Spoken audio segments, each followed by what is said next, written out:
agradecer por la revelación. Porque el Señor se ha dado a conocer, no es algo entre comillas oculto, sino que algo tan profundo el Señor de una manera sencilla, en su encarnación a través de esa mujer sencilla que es María, nos lo presenta. Pero que además el Señor nos ha dado a su iglesia, que es su cuerpo, al que nosotros nos insertamos. Y nos ha dejado a María, que es su madre, para que sea nuestra madre en el orden de la gracia. Y para que nosotros podamos crecer en la libertad de hijos de Dios. Y nosotros ser sus testigos y luz para otras personas. Y entonces eso nos lleva a amar a la iglesia.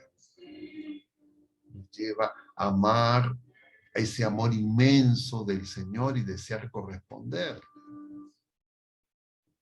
Pero además, cuando vemos que esa obra el Señor la realiza a través de su iglesia y a través de sus sacramentos, nos lleva a amar los sacramentos de Jesucristo por los que hemos nacido a la vida nueva del agua y del Espíritu, que es el sacramento del bautismo y el sacramento de la reconciliación, de la confesión, por la que podemos empezar de nuevo si hemos, en nuestra ignorancia, en nuestro pecado, de repente dañado esa obra que el Señor quiere y está realizando y quiere continuar realizando con nuestra colaboración. Pero además agradecer a la Eucaristía, porque la Eucaristía, Él nos habla, Él entra en comunión con nosotros para que nosotros descubramos la sabiduría del misterio pascual, de su amor extremo, y nosotros podamos tener el viático que nos permita seguir peregrinando y no quedar medio muertos en el camino. Y podríamos mencionar también el sacramento del matrimonio y el sacramento del orden y el sacramento de curación, de unción de los enfermos. Pero en general nos lleva a amar los sacramentos como obra de Jesucristo y amar a su iglesia y amar a los que son ministros de Jesucristo y pedir porque están cumpliendo una tarea que los desborda. Y entonces nos lleva, por ejemplo, a amar el sacramento del matrimonio y ver la santidad que hay en ese sacramento y comprender por qué el mundo y el enemigo lo quiere destruir. Y como nosotros muchas veces podemos equivocadamente pensar que es como el mundo propone, un mero contrato humano, una mera intercambio de bienes de distinto tipo, etcétera, temporales, un contrato, diríamos, que se puede resolver, disolver, y no obra de Dios en esa nueva creación que empieza en su paz. Y entonces, de esa manera, nosotros nos encontramos ante la grandeza de la obra de Dios y claro, como el fariseo, comprendemos que somos pues muy pequeños, indignos, porque no tenemos méritos propios como equivocadamente cree el fariseo, pero que el amor de Dios nos eleva, nos levanta, nos justifica. Porque comprenderemos que ante Dios no nos podemos exaltar, porque es tan grande, tan inmenso, que nosotros pues somos absolutamente pequeños.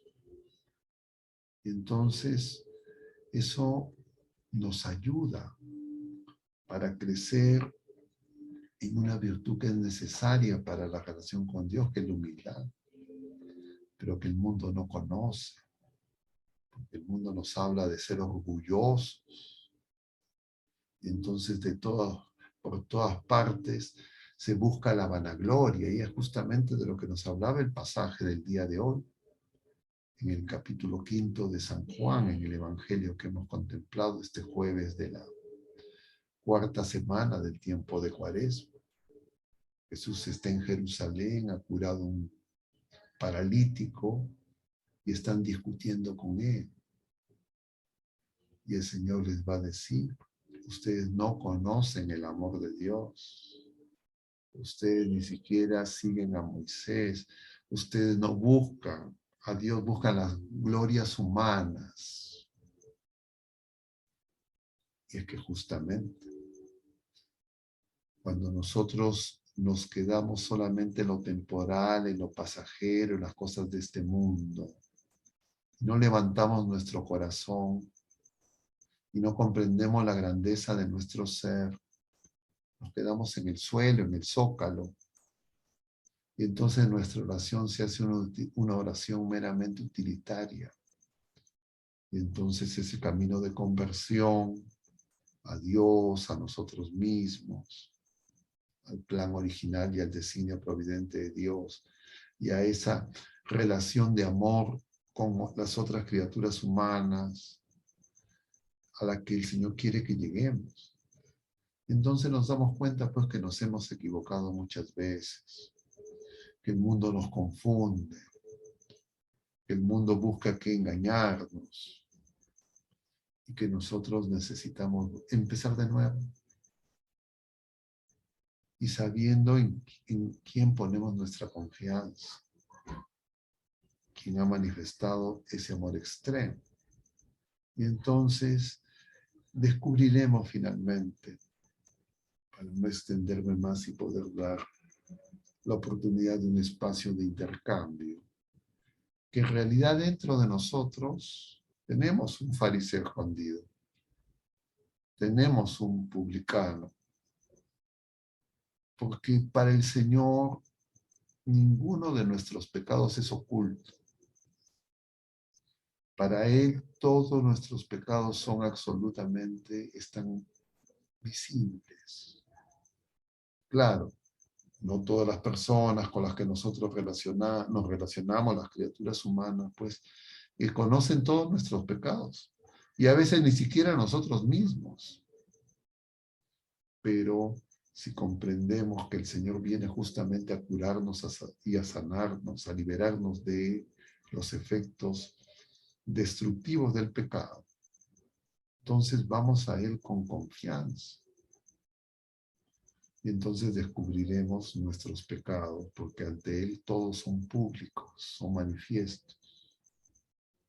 Pero también muchas veces nosotros, que no tenemos todos los pecados, tenemos algunos, y de repente algunos no en igual magnitud que otras personas, entonces nosotros muy fácilmente, con nuestros juicios temerarios, nos pueden irritar los pecados de otras personas y podemos llegar a despreciarlos.